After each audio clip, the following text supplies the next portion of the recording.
في حفل شيخ المرجلة طيب الذات، سكت البيوت النادرة والجزيلة، يستاهل راشد جزيلات الأبيات، ونهدي التهاني له على لحن شيله.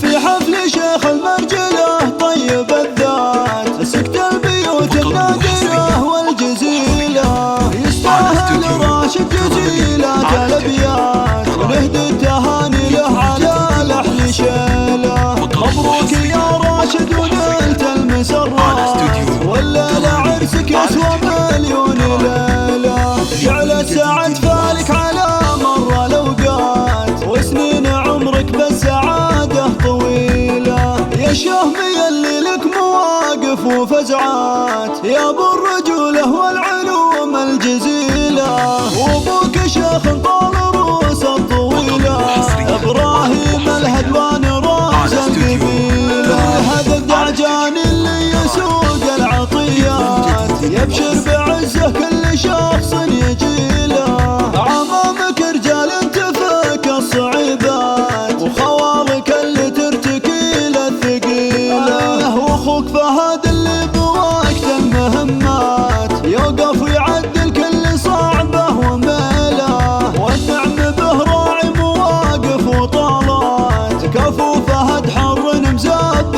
دخيله، وعد الله اخوك مكسبه للجزيلات، رمز المراجل والوفاء والفضيله، اخوانك حزامك مطالق ودهات، وفعولهم مثل السيوف الصقيله، وعزوة الدعجان رجال البطولات، اسم سطع بالعز فوق المخيله. لكل جديد وحصري